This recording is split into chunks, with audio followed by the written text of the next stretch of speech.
Um dia, a mão de Ross Macpherson, um adolescente da Escócia, ficou vermelha de repente e começou a doer muito. Logo apareceu uma bolha dolorosa do tamanho de uma laranja. Isso fez com que fosse difícil para Ross até mesmo se vestir. O desconforto era insuportável e ele precisou da ajuda de médicos para se livrar desse pesadelo. Acontece que ele acidentalmente encostou a mão numa planta de aparência inofensiva enquanto andava de bicicleta perto de sua casa. Todo esse pesadelo foi causado por uma planta muito perigosa, a Giant Hogweed. A Giant Hogweed compõe um grupo de plantas tóxicas semelhantes que são conhecidas como a planta mais perigosa da Grã-Bretanha. Surpreendentemente, essa planta é um membro da família da cenoura. Originalmente, ela estava presente no Cáucaso. As pessoas gostavam dela por sua altura impressionante de mais de 3 metros e aparência agradável. Começaram a plantá-la em jardins e, de repente, descobriram que a planta era altamente tóxica. Na década de 80, ela foi oficialmente banida dos jardins da Inglaterra. A erva daninha gigante fica perto de rios e canais. Recentemente, ela também começou a aparecer em jardins e parques. As pessoas a avistaram em todo o Reino Unido. Essa planta recebeu ainda mais atenção nos últimos anos, quando todos começaram a passar mais tempo em seus jardins. Parece uma prima mais alta e mais perigosa da cicuta. Ela também tem caules longos e cachos de folhas brancas, mas seu caule é bem largo, com uma grande flor branca em forma de guarda-chuva no topo. Para ver a diferença, preste atenção em suas folhas. Elas parecem afiadas e divididas, com cerca de 1,5 metro de largura. Os caules são grossos e eriçados, com pelos brancos rígidos e sulcos ocos. Você pode notar manchas roxas nos caules, como na cicuta, mas essa planta é muito mais alta e tem menos folhas de samambaia. Suas flores podem se estender por até 2 metros. A seiva da planta pode machucar você. Ela contém uma substância química chamada furocumarina, que torna sua pele muito sensível à luz solar. Ela também pode causar um problema de longo prazo chamado sensibilização, o que significa que, mesmo anos depois, sua pele ainda pode reagir mal à luz solar. Portanto, se você a pegar e sair ao sol, acabará com queimaduras graves que formam bolhas e levam uma eternidade para cicatrizar. Muitas vezes as pessoas ficam com cicatrizes que permanecem por toda a vida. E não é só com as queimaduras na pele que você deve se preocupar. Se a seiva entrar em contato com seus olhos, você pode até ficar cego. Você deve ter cuidado especial no verão, quando ela está mais ativa. Lembre-se de que você pode ser afetado por ela mesmo se estiver usando roupas ou sapatos, portanto, tente ficar longe de qualquer coisa que pareça suspeita. Os sintomas podem incluir erupção cutânea, coceira e bolhas dolorosas.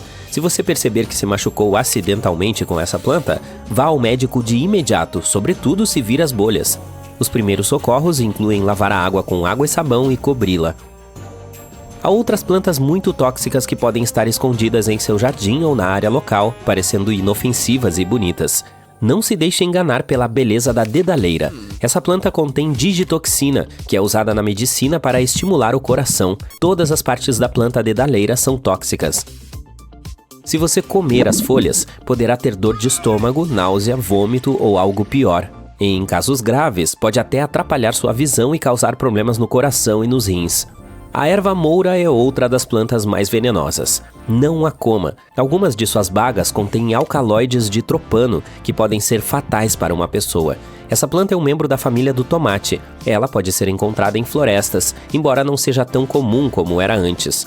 Sua família é bastante extensa, incluindo tomates, batatas, pimentas, berinjelas e pimentões. Apesar de sua natureza assustadora, podemos extrair dessa planta um antídoto para o gás neurotóxico. Portanto, embora seja perigosa, ela também possui uma qualidade única com possíveis usos medicinais. E por fim, a cicuta, também conhecida como pastinaga venenosa. É uma planta muito comum em torno de rios e lagos. Como você pode imaginar pelo nome, ela está relacionada à cicuta, outra planta tóxica. A cicuta é uma planta muito perigosa por si só. Ela pode ser fatal se ingerida e contém 5 alcaloides diferentes que podem levar à paralisia grave do sistema nervoso. O que é ainda pior é que ela é encontrada com frequência na natureza em áreas bastante povoadas. Essas duas plantas, entretanto, vivem em lugares diferentes e têm toxinas diferentes. Cada parte da cicuta, incluindo seus tubérculos, caules e folhas, contém um poderoso veneno chamado oenantotoxina. Esse veneno tem como alvo o sistema nervoso central e pode causar convulsões graves. Portanto, não se deve mexer com essas duas plantas. Essas são apenas plantas relativamente tóxicas, mas há também aquelas que são consideradas as mais perigosas do mundo. O acônito, também conhecido como monkshoot ou capacete do diabo, é uma das plantas mais venenosas da Europa. O simples fato de tocá-la pode ser prejudicial devido à sua potente neurotoxina. A árvore mantineu é encontrada em ambas as Américas. A seiva dessa árvore pode queimar sua pele, suas folhas e frutos são letais. A mamona é nativa da África. As sementes desse arbusto contêm ricina, uma toxina que se diz ser 6.000 vezes mais venenosa do que o cianeto. Mas ela também tem um lado positivo. O óleo de rícino pode ser extraído dessas sementes. As sementes do feijão jequiriti são usadas em joias, mas elas contêm uma toxina chamada abrina, que é extremamente venenosa. Portanto, tenha cuidado com esses acessórios. O oleandro é uma planta ornamental comum. Entretanto, ele contém toxinas que o tornam venenoso. Embora os envenenamentos sejam comuns, felizmente a planta é tão amarga que ninguém quer comê-la em grandes quantidades. Portanto, casos fatais são raros.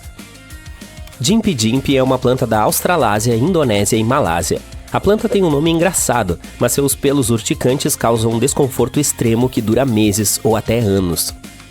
E por fim, a planta da batata, embora não seja tão tóxica quanto as outras, pode ser prejudicial se ingerida. As partes verdes da planta da batata contêm toxinas como a solanina e a chaconina. É fundamental se livrar das plantas tóxicas em seu jardim, mesmo que isso não seja exigido por lei. Especialmente porque elas podem se espalhar na natureza e você pode ter problemas com a lei por isso. Veja a seguir o que você pode fazer para removê-las com segurança. Primeiro, use equipamentos de proteção como luvas e máscaras faciais. Cubra sua pele completamente e certifique-se de que nada possa tocá-la. Certifique-se de descartar o equipamento depois ou lave-o imediatamente com muito cuidado. Tenha cuidado para não deixar as plantas tóxicas florescerem. Tente eliminá-las quando estiverem pequenas e arranque-as quando o solo estiver úmido. No caso de plantas maiores, talvez seja necessário soltar as raízes com um garfo. É melhor deixar isso a cargo de profissionais se a área for grande. Por fim, certifique-se de descartar a planta com cuidado. Não a jogue em qualquer lugar, pois ela pode se espalhar e causar mais problemas. E fique atento no futuro, pois ela pode produzir muitas sementes que permanecerão por muito tempo. Não há necessidade de entrar em pânico se você as vir em seu jardim. Apenas tenha cuidado e tome providências se encontrá-las em sua propriedade. Se você as vir em sua área, chame os profissionais para removê-las. Felizmente, os casos fatais são muito raros, e mesmo que você toque acidentalmente na planta, deverá ficar bem se for ao médico o mais rápido possível. Mas por que algumas plantas são tão perigosas? É tudo uma questão de química e de como as plantas evoluíram ao longo do tempo. As plantas desenvolvem toxinas para se proteger de serem comidas por animais. Se uma planta for ligeiramente mais tóxica do que suas vizinhas, ela terá mais chances de sobreviver porque os animais a evitarão. É interessante notar que a maioria das plantas se tornou perigosa para afugentar grandes animais antigos, como mamutes lanudos ou auroques, e não humanos. Por esse motivo, essas toxinas geralmente não são fatais. A planta só queria fazer com que aqueles que a comessem se sentissem mal para que os animais parassem de comê-la. Agora, esses animais grandes estão extintos. Infelizmente, as plantas já evoluíram, portanto, tudo o que podemos fazer é ficar o mais longe possível delas. Os estúdios de Hollywood e os desenvolvedores de jogos contratam artistas profissionais para criar monstros fantásticos e criaturas de outros planetas. As coisas que eles pintam nos computadores são impressionantes e assustadoras, mas todos esses trabalhos são insignificantes em comparação com a arte do artista mais poderoso do mundo. E esse artista é a natureza. Não estamos falando da beleza de animais e peixes, mas de animais cuja existência é difícil de acreditar. Parece que eles são literalmente convidados de outro planeta. Um desses convidados é a cigarrinha das árvores brasileira. O que você vê agora é uma criatura real que vive nas florestas do Brasil. Esse inseto pertence à família das cigarras, algumas das criaturas mais misteriosas da Terra, mas essa espécie se destaca fortemente mesmo entre elas. Do tamanho de uma ervilha, a cigarrinha brasileira tem bolas futuristas e assustadoras em suas costas, semelhantes à pás de helicóptero. Isso é uma antena ou algo para lutar com os inimigos? Os cientistas ainda não sabem, existem apenas versões hipotéticas. De acordo com um deles, o inseto usa essa coisa para demonstrar sua força genética diante das fêmeas. Os pavões usam suas belas caudas de forma semelhante. Além de espantar os predadores, eles exibem sua plumagem e propõem sua candidatura para formar uma família. Essa teoria foi rapidamente refutada, pois não apenas os machos, mas também as fêmeas da cigarrinha das árvores brasileira têm essa coisa. Talvez essas bolas sejam como um alvo falso. Algum predador as vê e as ataca, e nesse momento o inseto solta essa coisa e foge. No entanto, os pesquisadores nunca viram tais ações ao observar o tree hopper. Outra teoria diz que essa coisa ajuda a cigarra a fingir ser um fungo cordyceps. Lembra-se dos parasitas que invadem o corpo de uma formiga, transformam-na em um zumbi e em seguida um enorme cogumelo brota de seus corpos? Alguns acreditam que a cigarra brasileira imita esse fungo para que os inimigos tenham medo de atacá-la. Sim, os animais da floresta também sabem o que pode ser tocado e o que é melhor não mexer. Ou talvez esse capacete esteja enviando sinais para o espaço sideral ou para outro planeta, relatando informações sobre a Terra. Outra característica fantástica do trepadeira brasileira é sua maneira de se comunicar. Esses insetos conversam entre si por meio de vibrações. Quando uma cigarrinha se senta em uma árvore e se alimenta de folhas suculentas, ela pode enviar sinais vibratórios ao longo do tronco e, assim, convidar seus amigos para um lanche. Ou ele usa essa capacidade para alertar sobre predadores. Em geral, as cigarras são criaturas bastante estranhas. As espécies que se parecem com insetos comuns ainda são um mistério para todos os cientistas. Quando as cigarras eclodem dos ovos, elas se escondem no subsolo, alimentando-se do líquido das raízes de árvores e plantas enquanto crescem. Elas constroem túneis subterrâneos e ficam lá por 13 ou 17 anos. E então, após a muda, eles saem todos ao mesmo tempo, várias centenas ou até milhares de insetos de uma só vez. Elas voam pelo ar em um enorme enxame, chirriando alto e aterrorizando todos os animais ao redor. As pessoas que moram nas proximidades afirmam que os cliques das cigarras as impedem de dormir. Mas por que as cigarras aparecem apenas uma vez a cada 3 ou 17 anos? O que elas estão fazendo no subsolo durante todo esse tempo? Os cientistas não têm ideia. Seu aparecimento repentino pode estar associado a animais predadores. As cigarras são criaturas indefesas e nutritivas. As raposas e corujas gostam de comê-las. Se as cigarras saíssem do solo uma vez por ano, os predadores se acostumariam a isso e logo destruiriam essas criaturas. Portanto, as cigarras esperam por um tempo suficientemente longo para que seus inimigos não saibam quando elas aparecerão. Além disso, os insetos escolhem o momento para aparecer quando as populações de seus inimigos estão em seu nível mais baixo. Depois de conhecer essa criatura, você provavelmente não olhará mais para os morangos como antes. Então, imagine um morango de cor branca, do qual se estendem 20 longos tentáculos. É como se um monstro de Lovecraft tivesse aberto um portal para nossa dimensão dentro de um morango e agora estivesse tentando sair. A boa notícia é que é improvável que você veja esse monstro perto de humanos. A pena do morango da Antártica vive nas profundezas geladas do Oceano Antártico. Essas criaturas são um dos 4 tipos de crinoides, animais geometricamente simétricos, que se prendem ao fundo do mar como um caule de planta. Depois, quando atingem a idade adulta, eles se soltam e partem para o oceano. Eles usam seus tentáculos para fazer belos movimentos rítmicos enquanto nadam. E também caçam plâncton usando suas mãos. Cada tentáculo do morango é coberto por milhares de minúsculos fios viscosos que capturam a presa como uma teia de aranha. Além das espécies brancas, os cientistas observaram criaturas roxas e até vermelho escuras. Olhando para elas, você começa a suspeitar que muitos artistas roubaram a imagem dos crinoides para criar monstros em seus filmes de ficção científica e videogames. Qual você acha que é o animal mais comprido do planeta? Não se trata de uma girafa ou mesmo de uma anaconda gigante da selva amazônica. Está vendo esse longo chicote brilhante flutuando no oceano? É ele! Essa criatura é chamada de sifonóforo. Seu comprimento pode chegar a 40 metros, mais do que o tamanho de uma baleia azul, o maior mamífero do planeta. Mas se você olhar mais de perto, verá que não se trata de uma serpente marinha.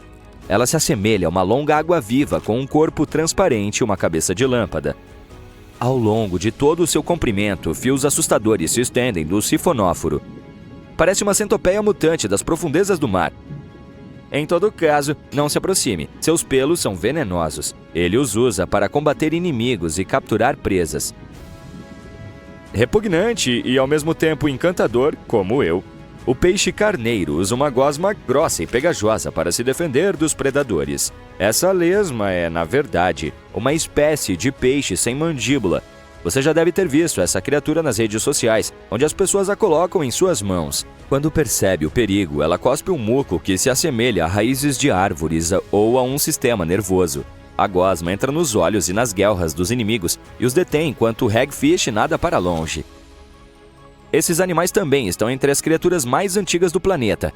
Eles surgiram há cerca de 500 milhões de anos e têm levado um estilo de vida de necrófagos desde então. Mesmo que você olhe para essa árvore por alguns minutos, talvez não entenda o que há de errado com ela. Mas um dos galhos é um pássaro Great Putu vivo que dominou a habilidade de disfarce melhor do que ninguém. Sua plumagem não apenas permite que ele se misture ao ambiente, mas também é muito paciente e resistente. O patu grande pode ficar imóvel por horas, esperando por sua presa. Ele até fecha os olhos para ser mais discreto. Mas isso não significa que ele não esteja vendo você. O pássaro tem pequenos orifícios sob as pálpebras que lhe permitem monitorar de perto a situação ao seu redor. Os cientistas gastam milhões de dólares para criar equipamentos caros para estudar atividade sismológica. Mas essa toupeira que vive em pântanos pode detectar vibrações sísmicas graças ao seu estranho nariz. A toupeira de nariz estrelado tem mais de 20 mil receptores sensoriais em sua estrela que também podem captar sinais elétricos emitidos por suas presas. É um daqueles raros animais que conseguem sentir o cheiro debaixo d'água. Ele solta pequenas bolhas pelo nariz e depois as puxa de volta para entender o cheiro. Além disso, é um animal que come rápido, gastando menos de 1/4 de segundo para engolir o alimento. As piranhas parecem assustadoras com suas mandíbulas e dentes afiados. Mas o que dizer de um peixe que tem dentes retangulares semelhantes aos humanos? Conheça o peixe pacu, que parece ter uma mandíbula falsa. Essas criaturas assustadoras comem plantas e carne, mas seu prato favorito são frutas e nozes. A evolução criou esse formato de dentes para que o pacu possa triturar os frutos que caem das árvores que crescem ao longo dos rios da Amazônia. Muitas pessoas confundem essas criaturas com piranhas e tentam ficar longe delas. E essa é a decisão certa, pois esses dentes retangulares podem causar sérios danos a itens não alimentícios, como você e eu também. O Texas é o lar de alguns dos animais mais estranhos, assustadores e incomuns de que você já ouviu falar. Pode ser uma surpresa, mas esse estado está repleto de criaturas que você dificilmente verá em outros lugares. Então, vamos dar uma olhada nos mais incríveis. Essa criatura azul brilhante e verdadeiramente bela é chamada de dragão marinho azul. Apesar do nome tão imponente, a criatura é, na verdade, minúscula, geralmente não maior do que uma uva. Você pode encontrá-la na praia ou flutuando ao seu lado na água. Mas você precisa se lembrar de uma coisa. Por mais bonita que essa pequena lesma possa parecer, nunca toque nela. Um turista avistou alguns desses belos dragões na costa da ilha Mustang. Ele puxou uma das criaturas para cima, pois queria filmá-la. Felizmente, ele a colocou de volta na água antes que pudesse picá-lo. Caso contrário, isso poderia acabar mal, pois o dragão marinho azul é venenoso. Apesar de seu tamanho minúsculo, seu ferrão pode ser muito forte, tudo por causa de sua dieta. Seu prato favorito é a Man-O-War, uma água-viva que tem veneno suficiente para paralisar pequenos peixes e crustáceos. Os dragões azuis usam primeiro um muco para neutralizar as infames células urticantes da água-viva. Em seguida, eles roubam essas células dos tentáculos da Man-O-War e as armazenam e concentram em seus próprios tecidos. Em seguida, elas liberam essas células urticantes com contato, o que torna seu próprio ferrão mais poderoso, ainda pior do que o da própria água-viva. Essas criaturas incríveis também são extremamente sorrateiras. Embora sua aparência seja brilhante, para dizer o mínimo, elas são conhecidas mestres do disfarce. Veja bem, essa coloração azul vibrante está, na verdade, em suas barrigas e, quando flutuam de costas, simplesmente se misturam com a água. Quanto às costas, elas são cinzas para camuflar esses animais no fundo do mar. Agora, que tal um fato engraçado? Um grupo de pequenos dragões flutuando juntos é chamado de frota azul. E outro fato, os dragões azuis normalmente põem uma série de cerca de 16 ovos que levam cerca de 3 dias para eclodir em larvas.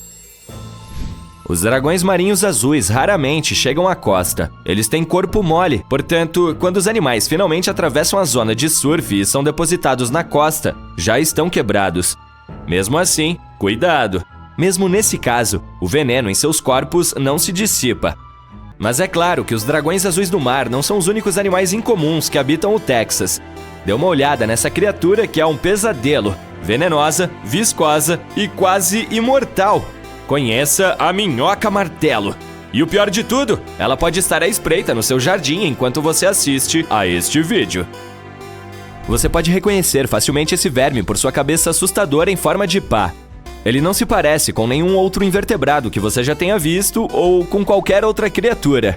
No início, ele era encontrado apenas no leste do Texas. Mais tarde, porém, os pesquisadores encontraram essas criaturas de arrepiar no norte, centro e sul do Texas. Basicamente em todos os lugares, exceto nas áreas áridas do oeste do Texas. Uma das coisas mais assustadoras sobre esse verme pode ser seu comprimento. Essa criatura pode chegar a 1 metro. Felizmente, esses gigantes não são muito comuns. A maioria dos vermes martelo atinge apenas 15 centímetros de comprimento. Você pode encontrar 2 espécies desses vermes no Texas e ambas têm uma faixa escura no meio. A maior dessas 2 espécies se alimenta de minhocas, o que na verdade é um grande problema. Você deve saber que as minhocas desempenham um papel importante para manter o solo rico em minerais e saudável. Se as minhocas desaparecerem, as plantas nessas áreas não receberão os nutrientes de que precisam. Mesmo para seres humanos e animais de estimação, encontrar um verme tubarão-martelo também não é a experiência mais agradável. Os tubarões-martelo são os únicos invertebrados terrestres que secretam uma neurotoxina muito perigosa, a mesma que o baiacu produz. Graças ao tamanho do corpo humano, tocar em um verme tubarão-martelo não vai machucá-lo muito, mas ainda assim pode fazer com que sua mão comece a formigar. É muito mais perigoso para animais de estimação. Houve casos em que cães comeram vermes martelo, o que os deixou enjoados durante todo o dia. É interessante notar que esses vermes são nativos do Sudeste Asiático, mas eles devem ter dominado a arte de pegar carona, pois no início do século XX já eram encontrados nos Estados Unidos. Lembre-se de que, se você quiser se livrar de um verme martelo, o que é o melhor a fazer, a pior coisa é cortá-lo com uma pá. O fato é que os vermes chatos se reproduzem rasgando-se ao meio. Portanto, ao cortá-lo, você na verdade ajuda a população de vermes, transformando um em 2. Essa é a razão pela qual os tubarões-martelo às vezes são descritos como imortais, o que é um pouco exagerado, já que essas criaturas não sobrevivem ao vinagre ou ao sal. Agora, mesmo que você esteja a salvo do verme martelo no oeste do Texas, isso não significa que você não possa encontrar outro animal perigoso, como a lagosta terrestre do inferno. Essas criaturas também são conhecidas como vinegaroons, e não são crustáceos de verdade, são aracnídeos. Quem poderia imaginar? De qualquer forma, essas criaturas de 8 patas têm uma mordida realmente desagradável, mas essa não é a pior coisa sobre elas.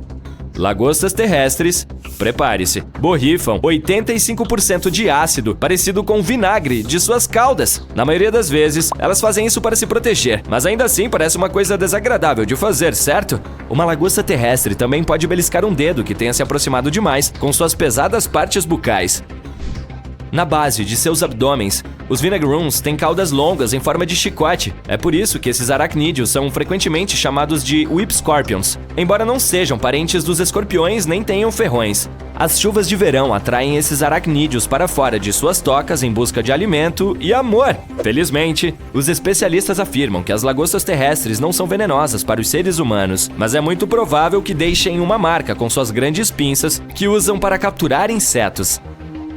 Os vinegaroons podem ser considerados úteis, pois comem milípedes, grilos, escorpiões e baratas, caçando e sentindo as vibrações de suas presas com suas longas patas dianteiras.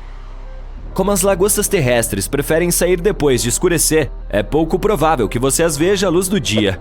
Mas se você encontrar uma, dê uma olhada. Se for uma fêmea, ela pode estar carregando filhotes nas costas. Agora, imagine que estamos no meio da primavera e você está caminhando entre flores e folhagens. De repente, você avista algo extremamente bizarro no chão.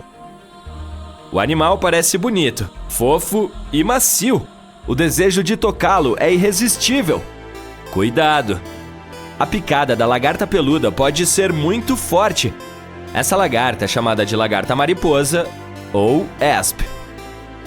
Existem várias espécies de lagartas com ferrão no Texas. A lagarta da mariposa do cervo, a lagarta da lesma do carvalho espinhoso, a lagarta do carvalho de sela e a lagarta da mariposa Io. E tocar em qualquer uma delas pode levar a consequências desagradáveis. Se você tivesse tocado aquela coisa bonita e peluda no parque, provavelmente começaria a sentir uma sensação de queimação e desenvolveria uma erupção cutânea com coceira. Na pior das hipóteses, você teria até mesmo que ir ao pronto-socorro.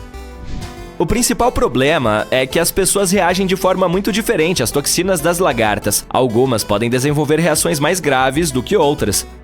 Além disso, a gravidade das consequências também depende da espessura da pele na área afetada. Na maioria dos casos, as sensações desagradáveis e a erupção cutânea desaparecem em poucas horas ou, às vezes, em dias. Pelo lado positivo, essas lagartas mais tarde se transformam em mariposas e borboletas que ajudam a polinizar flores e árvores. Livrar-se dessas criaturas significa prestar um desserviço à área em que você vive. Os especialistas têm certeza de que encontrar uma lagarta com ferrão não causará nada de ruim se você estiver em mente a regra geral. Se uma lagarta parecer felpuda, não toque nela. E a melhor solução para lidar com essas criaturas é educar as pessoas sobre o que são essas lagartas, como elas se parecem, e por que é perigoso tocá-las com as mãos desprotegidas. Algo interessante ocorreu recentemente em Dakota do Sul, nos Estados Unidos. Viralizou na internet, então talvez você já tenha tomado conhecimento disso. Em julho de 2022, o céu neste estado de repente ficou verde. Bem, o que aconteceu? Foi causado pelo ser humano ou pela natureza? Vamos descobrir. Terça-feira, 5 de julho de 2022. Pouco depois de uma forte tempestade, o céu sobre Dakota do Sul ainda estava nublado. Os moradores locais notaram nele uma tonalidade verde escura intensa que nunca tinham visto antes. As pessoas disseram que parecia algo de ficção científica ou até mesmo de um filme de terror. Não é nenhuma surpresa que, imediatamente, tenham começado a espalhar as imagens e informações nas mídias sociais. Então compartilharam no Twitter fotos lindas, mas muito estranhas que mostravam o céu sobre Sioux Falls e algumas outras cidades. Mesmo que possa parecer algo sobrenatural, na realidade, esse não é um fenômeno aterrorizante. É um simples jogo de luz e da atmosfera. Algo assim é raro de acontecer e geralmente anuncia que climas extremos estão se aproximando. Isso também é verdade para esse evento em Dakota do Sul. Pouco antes de as pessoas começarem a compartilhar fotos, uma tempestade varreu a cidade de Sioux Falls, o que foi confirmado pelo Serviço Meteorológico dos Estados Unidos. Foi um furacão terrível. O vento chegou a 160 km por hora. De acordo com a escala de Beaufort sobre velocidades do vento, esta é a tempestade mais rápida e destrutiva. Existem apenas 12 números nessa escala e a força máxima do vento começa em cerca de 118 km por hora. Mas por que isso não foi parar em todos os noticiários? Bom, porque é uma coisa comum para as pessoas locais. Tempestades ocorrem com muita frequência nos Estados Unidos, especialmente nos meses mais quentes. E uma em cada 10 tempestades pode se tornar algo sério, como um tornado. Esta não foi uma exceção. Foi uma famosa tempestade de derecho, um termo em espanhol para tempestades extensas e de longa duração. Na verdade, é uma combinação de um grupo rápido de tempestades e chuvas severas. As pessoas costumam dizer que um derecho é tão forte quanto um tornado. Ainda assim, há uma diferença entre eles. Um tornado é um vórtice, uma coluna rotativa de ar, geralmente tem cerca de 150 metros de diâmetro. Embora, às vezes, sua largura possa chegar a 4 quilômetros. Eu não invejo quem viu algo parecido. Mas o ponto principal é que o tornado gira. O vento se move muito rápido em um círculo perto de algum centro invisível. Um derecho é uma forte tempestade, ou um sistema de várias delas, com ventos em linha reta. Em outras palavras, não gira. Em vez disso, escolhe um ponto em algum lugar e simplesmente corre para ele. Como um corredor de maratona muito motivado. Se compararmos um derecho a um tornado comum, este último tem 6 níveis de força, de 65 km por hora a 110 km por hora. Então, um derecho é como um pequeno tornado médio de nível 1 ou 2. Normalmente, sua velocidade está dentro da faixa de cerca de 115 a 180 km por hora. E em ambos os casos, podem ser acompanhados por tempestades severas, raios e chuva. Mas ainda assim, são coisas diferentes. Uma tempestade se torna um derecho se a trilha de dano deixada por ela exceder 385 km por hora e se a velocidade do vento for de pelo menos 93 km por hora. Derechos são muito difíceis de prever. Podem se formar mesmo em um dia claro, quando os meteorologistas nem sequer esperam uma tempestade. E então, os ventos surgem de repente, de forma tão inesperada que podem até parecer explosivos. Mas o Serviço Americano de Meteorologia tenta avisar as pessoas pelo menos meia hora ou uma hora antes que isso aconteça, para que os moradores tenham tempo, pelo menos, de se refugiar. E não foi diferente desta vez. A tempestade varreu quase toda a Dakota do Sul, assim como os estados de Minnesota e Iowa. As consequências foram bastante graves. Mais de 30 mil pessoas ficaram sem eletricidade. Felizmente, ficaram bem. Isso porque os moradores locais estão bastante acostumados com derechos. No entanto, o céu verde foi algo diferente. Tornou-se uma visão muito incomum para eles. Todo mundo estava se perguntando por que isso aconteceu. Foi um mau presságio ou um fenômeno climático normal? Bom, honestamente, nem os cientistas têm uma explicação exata. Mas, embora sejam apenas suposições, elas parecem bastante convincentes.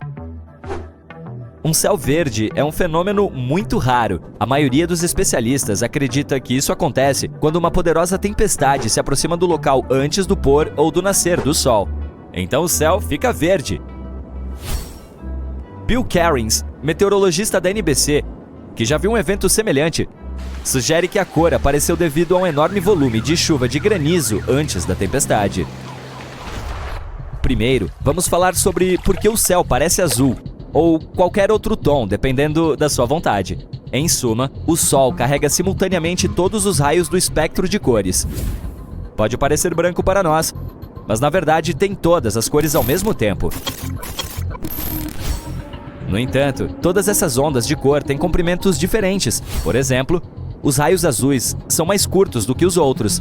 Eles rebatem nas moléculas de ar melhor do que as ondas vermelhas. Então nos alcançam mais rápido. Por isso, em um dia de céu limpo normal, ele parece azul. Ao mesmo tempo, as ondas de cor vermelha e laranja são muito longas e se movem mais lentamente, então são geralmente deixadas para trás. Mas quando o sol está se pondo no horizonte ou nascendo, as direções dos raios mudam e essas ondas nos alcançam melhor. Tudo isso significa que, mesmo que o nascer e o pôr do sol nos pareçam vermelho e laranja, na verdade, ainda existem ondas azuis e verdes entre elas.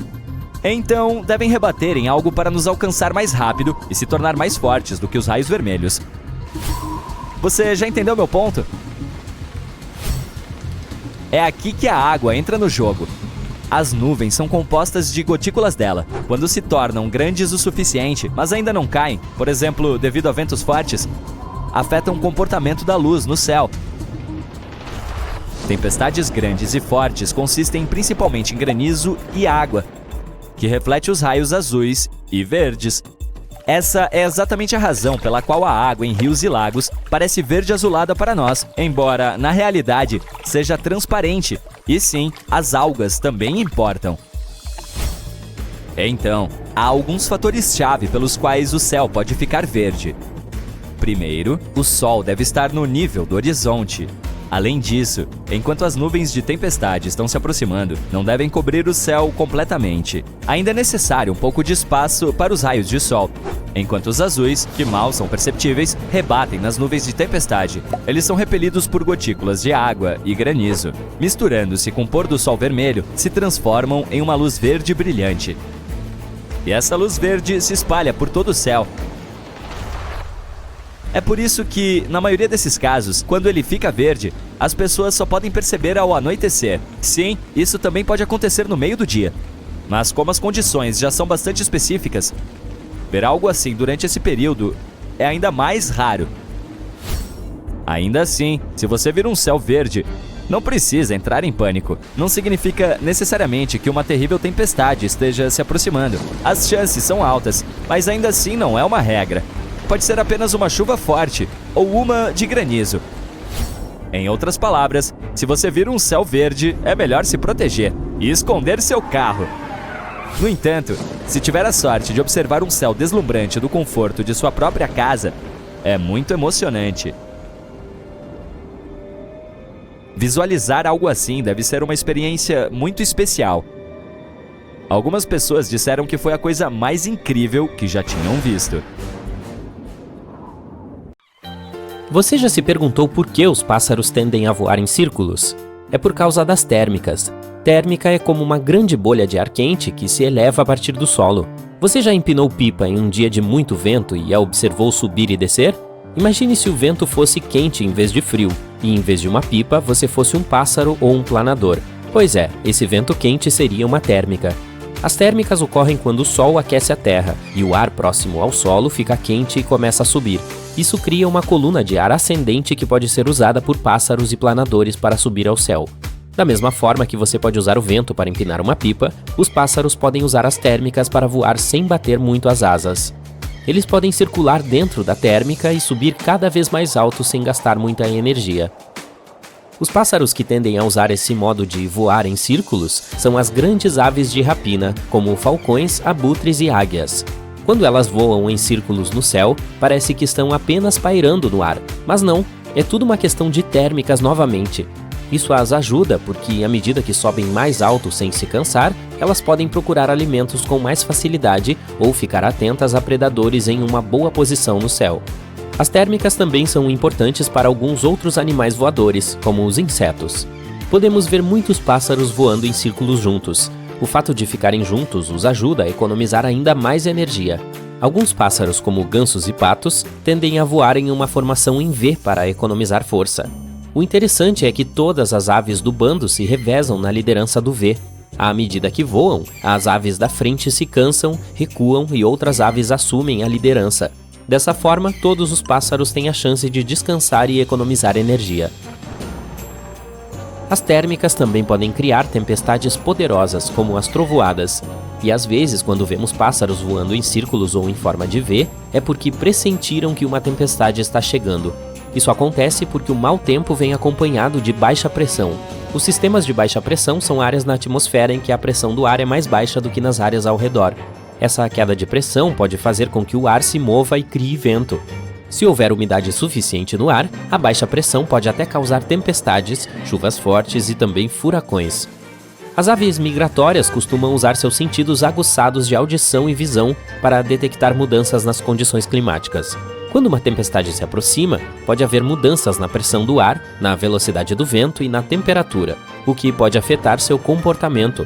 Alguns outros animais também apresentam comportamentos interessantes quando o mau tempo se aproxima.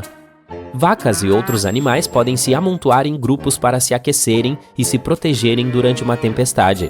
Além disso, sabe-se que as vacas se deitam no campo antes de uma tempestade como forma de minimizar o desconforto. A crença é que as vacas preveem o clima e se deitam porque podem sentir uma queda de pressão no ar, que acontece quando uma tempestade se aproxima. No entanto, isso ainda não foi confirmado cientificamente, pois não há evidências suficientes que apoiem essa ideia. As vacas realmente gostam de se deitar de vez em quando, mas o fazem por vários motivos, como para descansar ou ruminar. Portanto, quando você vê uma vaca deitada, não pode ter certeza de que é porque tem tempestade chegando. Estudos diversos apresentaram resultados diferentes. Um concluiu que as vacas não apresentavam nenhuma mudança de comportamento significativa antes da chuva, enquanto o outro concluiu que as vacas se levantavam com mais frequência quando a chuva estava chegando. Os anfíbios, como rãs e sapos, podem nos dar informações sobre fenômenos naturais. Anuros coachando mais alto e por mais tempo do que o normal podem indicar que uma tempestade está se aproximando. As rãs são sensíveis a mudanças na umidade e na pressão do ar e tendem a se tornar mais ativas e vocais pouco antes de uma tempestade. E em se tratando de sapos, pesquisas dizem que eles podem até prever terremotos. Isso ocorre porque antes de um terremoto, há mudanças na química das lagoas onde eles vivem. Mudanças no solo causam essas alterações, o que, por sua vez, faz com que os sapos fujam de suas casas. Os cientistas acreditam que devemos estudar esses padrões para prever terremotos com mais precisão. Os cães também podem sentir tempestades e trovoadas que estão chegando. Eles sentem mudanças na pressão do ar na atmosfera, além de terem os sentidos de audição e olfato muito mais apurados do que os humanos. Quando uma tempestade se aproxima, é possível perceber certos aspectos no comportamento do cão. Por exemplo, ele pode ficar mais inquieto ou colado em você, pode ofegar excessivamente ou andar para frente e para trás, assim como tentar se esconder em um local seguro. Isso ocorre porque os cães podem sentir a eletricidade estática que se acumula no ar antes de uma tempestade e podem ficar ansiosos ou assustados com os ruídos altos e os flashes brilhantes dos relâmpagos. Há relatos de que os cães também podem prever terremotos, mas não há nenhuma evidência concreta disso. Mas quem se importa? Os cães são nossos heróis de qualquer maneira. As abelhas também podem sentir mudanças nos níveis de pressão e umidade, e assim usam essas informações para prever quando uma tempestade está chegando. As abelhas são insetos sociais que vivem em grandes grupos em colmeias ou colônias. É por isso que prever o tempo é tão importante para elas, pois precisam proteger suas colmeias e procurar alimentos antes que a tempestade chegue. Portanto, para as abelhas, o mau tempo pode vir como as verdadeiras férias que elas desejam há tanto tempo, apenas relaxando e comendo todo o alimento que colheram previamente, mais ou menos como eu. As aranhas também têm superpoderes quando se trata do clima. Bem, elas não podem prever exatamente o tempo, mas seu comportamento pode nos dar uma pista sobre a temperatura externa. Quando vai ficar mais frio, as aranhas podem procurar abrigo dentro de casa. Portanto, se você vir muitas aranhas em sua casa, pode ser um sinal de que o tempo frio está a caminho. Talvez você já tenha ouvido falar que as cobras podem prever terremotos. A lenda que deu origem a essa crença remonta a 373 a.C. e diz que as cobras e outras criaturas deixaram a região antes de um enorme terremoto na Grécia. Uma história legal, mas há poucas evidências sólidas para apoiar essa teoria. Os cientistas reconhecem que as cobras e outros animais podem perceber os terremotos alguns segundos antes das pessoas, pois sentem melhor a onda inicial, mas ainda não está claro se conseguem detectá-los com dias de antecedência. E quanto às ovelhas e seu sexto sentido? Ele permite que elas prevejam a chuva ou a neve. Elas se aglomeram firmemente antes de uma tempestade, o que pode ser uma forma de se manterem aquecidas ou de se protegerem do clima. Mas essa teoria ainda precisa ser testada e comprovada adequadamente. Mé! Lobos também podem ser ouvidos uivando durante grandes tempestades. Muitas pessoas acham que os lobos fazem isso em noites de lua cheia, mas alguns especialistas acreditam que a mudança na pressão do ar que vem com uma grande tempestade pode causar desconforto nos ouvidos sensíveis dos caninos, e é isso que os faz uivar. Mas, novamente, é difícil dizer com precisão, pois os lobos uivam por vários motivos. Eles o fazem para sinalizar perigo, atrair uma parceira e se comunicar com sua matilha. Também não há evidências de que a lua cheia os fascine tanto que eles sintam vontade de uivar ao vê-la, mas isso é bom para os filmes. Os tubarões têm ouvidos sensíveis às mudanças na pressão do ar e da água, o que geralmente ocorre durante furacões e tempestades tropicais. Alguns especialistas acreditam que eles podem detectá-los e mergulhar rapidamente em águas mais profundas para se manterem em segurança. Estudos mostraram que os tubarões se comportaram dessa forma muitas vezes antes de tempestades. Novamente, ninguém tem 100% de certeza sobre isso, mas como muitos outros animais, eles têm uma capacidade especial de detectar mudanças em seu ambiente e usá-las para sobreviver e prosperar ao longo do tempo. Você está caminhando pela praia em direção à água, mas algo parece diferente hoje. A água está com uma cor verde brilhante e seu nariz fica impregnado com um fedor parecido com o de ovo podre. Será que você deveria se aproximar para verificar esse fenômeno incomum? Pois pare agora antes que seja tarde demais. O que você está vendo é a proliferação de algas nocivas, também chamada de proliferação de algas. E chegar perto não é uma boa ideia. Isso contém algas que podem produzir gases tóxicos perigosos. E é o que torna os lugares turísticos antes populares em locais desertos e extremamente perigosos. Você pode chegar em uma praia de mar ou de lago e se deparar com algo que se pareça com uma espuma verde azulada flutuando na superfície da água ou logo abaixo dela. Ou ela pode se parecer com listras de tinta verde brilhante. Algumas proliferações, chamadas de marés vermelhas, podem colorir a água de marrom ou vermelho. De qualquer forma, logo que você notar algo assim, tente ficar longe, controle a sua curiosidade e não vá explorar. Quando as algas se decompõem, bolsões do gás tóxico sulfureto de hidrogênio ficam presos embaixo da crosta. Se, sem saber, você pisar nessas bolsas, libertará o gás e poderá inalá-lo acidentalmente.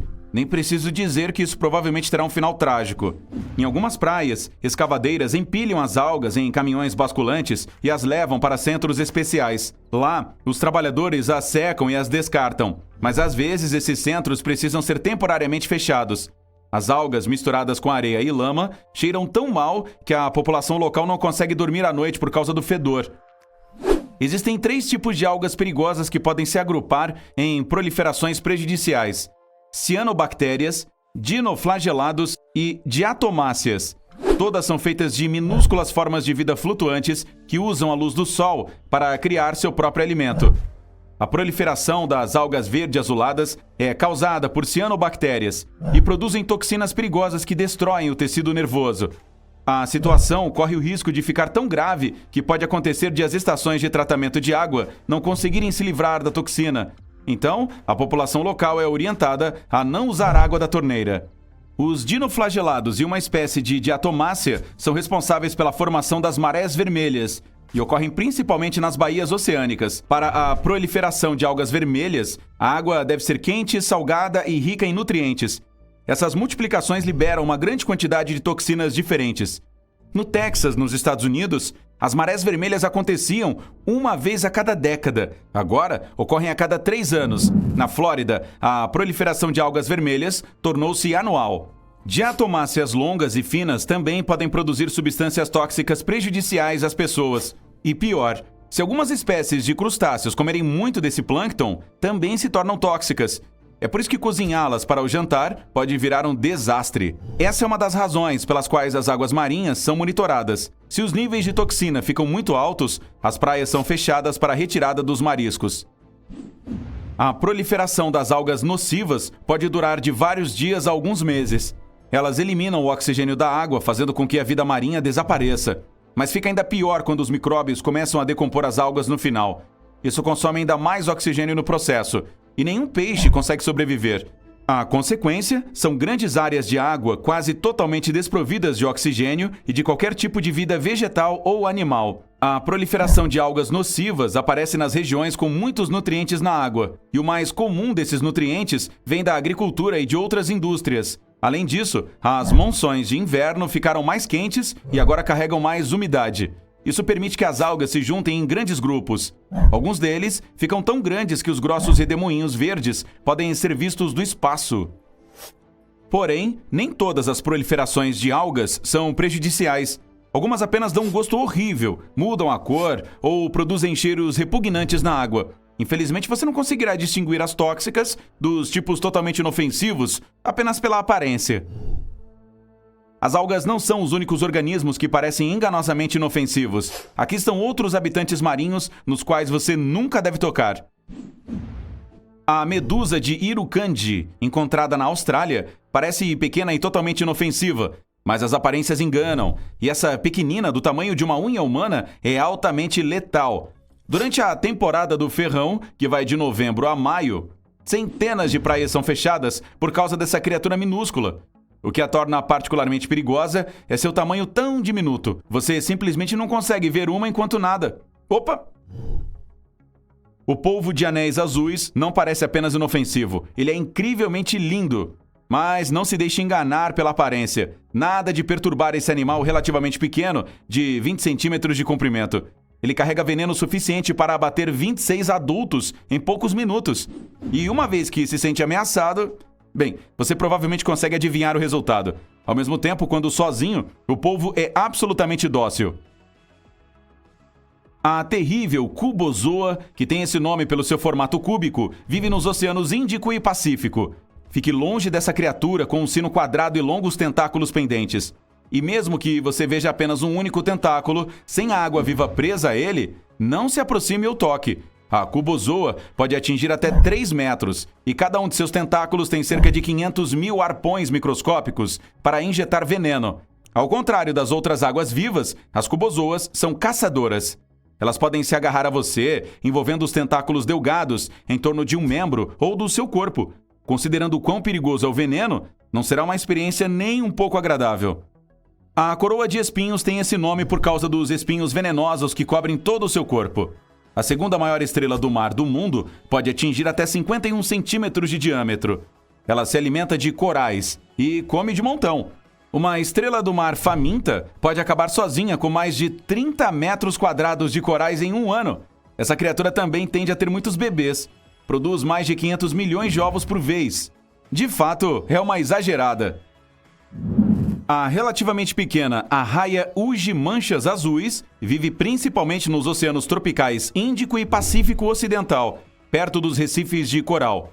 Com não mais que 35 centímetros de largura, ela tem um padrão de cores impressionante: amarelo, com manchas de tom azul elétrico em seu corpo e várias listras azuis na cauda. Mas por mais bonito que seja esse animal, lembre-se de que ele também é perigoso. Pode ferir com os espinhos venenosos da cauda.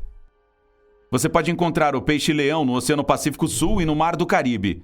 Apesar do que a maioria das pessoas pensa, não há problema em cozinhar essa criatura. Ela apresenta perigo real quando está viva, pois você pode ser acidentalmente picado por suas barbatanas afiadas que contêm veneno. Se você é um entusiasmado colecionador de conchas, deve conhecer de vista o caracol do cone. Com cerca de 10 centímetros de comprimento, ele parece bonitinho e inocente, mas essa aparência é enganosa, especialmente se você estiver lidando com a espécie tropical. Imagine encontrar uma bela concha e pegá-la. Você não tem medo, pois suas luvas de mergulho parecem oferecer a proteção perfeita. No entanto, os caracóis do cone têm pequenas protuberâncias em forma de agulhas que podem sair da boca, e elas são cheias de neurotoxinas letais. Esses arpões podem atravessar facilmente o tecido da sua roupa de mergulho. Mas o pior é que o veneno contém analgésicos e você nem vai saber que foi picado. O ouriço-flor entrou para o livro dos recordes como o ouriço do mar mais perigoso do planeta. Ele vive nos oceanos Índico e Pacífico Ocidental. E embora possa parecer algo que você adoraria ver em seu aquário, nunca toque em um. O veneno é suficiente para deixar as suas férias extremamente desagradáveis. Ou curtas. O peixe-pedra, que é o peixe mais venenoso do mundo, sabe bem como se camuflar. Ah, meu Deus, ele se mistura tão bem com o ambiente que você nem perceberá, mesmo se estiver prestando atenção. Fica muito fácil pisar em um. Uma vez que o animal se sente ameaçado, como quando você está acidentalmente tentando apertá-lo, ele estende os espinhos venenosos que saem ao longo de suas costas. Quanto mais pressão, mais veneno o peixe produz. E ele continua perigoso mesmo quando retirado da água. O peixe-agulha da Indonésia não é venenoso, não tem dentes afiados e provavelmente ficará o mais longe possível de você. O perigo está no formato do corpo, afinal o nome não é agulha à toa. Ele nada perto da superfície. Em caso de perigo, se lança para fora da água e sua velocidade pode chegar a 60 km por hora. Suas mandíbulas longas e afiadas o transformam em uma lança voadora. O peixe cirurgião zebra tem esse nome por causa dos espinhos que crescem perto da base da cauda. Quando o animal se sente em perigo, move a cauda e mostra esses espinhos em forma de bisturi. Se você não se apressar para se afastar, poderá levar vários cortes desagradáveis. Ah, algumas espécies também são venenosas. Ei, tenha um bom dia na praia. Você está caminhando ao longo da margem de um rio. Ele é calmo, exceto pelo borbulhar tranquilo da água. O sol quente da Geórgia, nos Estados Unidos, bate no seu pescoço. É quando percebe algo estranho no chão. Parece uma moeda preta com um desenho estranho nela. Você se inclina para olhar mais de perto. É uma moeda? Isso parece um carimbo antigo com um símbolo gravado nele. Provavelmente é de alguma civilização desaparecida há muito tempo. Daria para vendê-lo e ganhar uma fortuna. Você se agacha sobre um joelho para pegar seu tesouro recém-descoberto. Assim que toca com o dedo, puxa a mão para trás enquanto o medo toma conta do seu estômago. Isso é cabeludo! Você vai pegá-lo novamente, cravando as unhas na terra ao redor para puxá-lo do chão. É quando a coisa se move. Seu coração quase sai pela boca. Ele bate tão forte que parece que está na sua cabeça. O medo se transforma em horror quando a moeda se mexe e sai do chão. Isso não é nenhum tesouro antigo. É uma aranha enorme. Uma aranha caranguejeira ravine, para ser preciso. A crosta dura que parece uma moeda na parte de trás do corpo serve como escudo. Esse terror de 8 patas se enterra no chão e se fecha como uma rolha para que os inimigos famintos não consigam pegá-la. Ou, no caso, humanos gigantes confusos como você. Essa aranha é venenosa, mas sua picada não é tóxica para os humanos. Sorte a sua. Mas eu não disse que você não sentiria. Melhor ficar longe dessas presas grandes como pinças. Ai! Bem, chega de tesouros. Talvez a fortuna o espere na península da Baixa Califórnia, no México. Você está caminhando em um terreno seco quando nota uma longa faixa branca à frente. Então se aproxima e pensa, parece um verme super longo, mas ele não se move como qualquer verme que você já viu. É aí que você vê que ele tem braços e uma cabeça. Essa criatura pálida com olhos redondos pretos é um lagarto toupeira mexicano. Ele vive no solo onde se encontram todas as suas refeições de insetos e cupins. E raramente vai para fora. Então é muita sorte ter visto esse réptil bizarro. Agora você está em frente a uma floresta tropical do nordeste da Austrália. À frente, meio escondido entre as árvores, percebe algo grande e redondo. A misteriosa figura deitada no chão é coberta por uma pelagem preta. No começo você acha que é um urso dormindo enrolado, mas isso não faria sentido, pois não há ursos na região. Ao se aproximar, um galho se quebra sob seu pé. A coisa percebe sua presença e salta de pé. Ela se vira em sua direção e agora você vê que é um pássaro bizarro e lindo. A pelagem preta é, na verdade, uma espessa camada de penas longas e finas. Essa ave formidável tem uma cabeça azul brilhante com um grande chifre em cima e se apoia em 2 pernas fortes com garras em forma de adaga em cada pé, que podem ser tão longas quanto sua mão. Tire essas penas e você pode confundir o animal com um velociraptor. Mas na verdade é um casuar, o pássaro mais perigoso do mundo. Ele poderia pular direto sobre sua cabeça, se quisesse, e é definitivamente alto o suficiente para chutar seu peito. Seus golpes são fortes o suficiente para quebrar ossos, sem falar daquela garra que pode cortar qualquer coisa como manteiga. A ave foi feita para caçar e evitar ser caçada. Nem pense em fugir, a menos que também consiga correr a cerca de 50 km por hora.